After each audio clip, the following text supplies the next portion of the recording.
శ్రీ శ్రీ విరాట్ విశ్వకర్మ పూజలండి.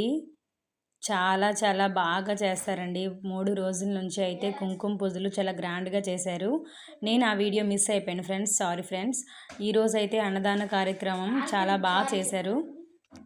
చాలా అంటే చాలా బాగా చేశారు ఫ్రెండ్స్. ఇంకా అన్నదాన కార్యక్రమం స్టార్ట్ అయిపోయినట్టే ఇంకా మీకు చూపిస్తా ఫ్రెండ్స్. అసలు నాకు తెలిసినప్పటి నుంచి అన్నదాన కార్యక్రమం అయితే చాలా బాగా చేస్తారు. ఎక్కడ అవుతుందో చూడండి ఫ్రెండ్స్. ఇంకా అన్నదాన కార్యక్రమం స్టార్ట్ అయిపోయింది ఫ్రెండ్స్. మేమైతే చాలా కాకపోతే కార్యక్రమం అంటే ఎవరు మీకు తెలిసిందే కదా, చాలా ఆనందంగా ఉంటుంది. భోజనం చేసినప్పుడు చాలా ఆనందంగా ఉంటుంది. దేవుడు ప్రసాదం అంటే ఇంకా అంతే కదా. చూడండి ఫ్రెండ్స్, అందరూ ఎంత బాగా స్వీకరిస్తున్నారు. ఇంకా భోజనం అయిపోయింది. వెళ్ళిపోవడానికి డ్రైవింగ్ స్కూటీ తీసి ఇంకా డ్రైవింగ్ చేస్తున్నాను వెళ్ళిపోవడానికి. ఎండలు మండిపోతున్నాయి ఫ్రెండ్స్, అసలు చాలా కారిపోతున్నాయి. మీరే చూడండి ఫ్రెండ్స్. ఇంకా డ్రైవింగ్ స్టార్ట్ చేస్తాను వెళ్ళిపోవడానికి. Bye friends. ఈ వీడియో నచ్చితే లైక్ చేయండి, సబ్స్క్రైబ్ చేయండి.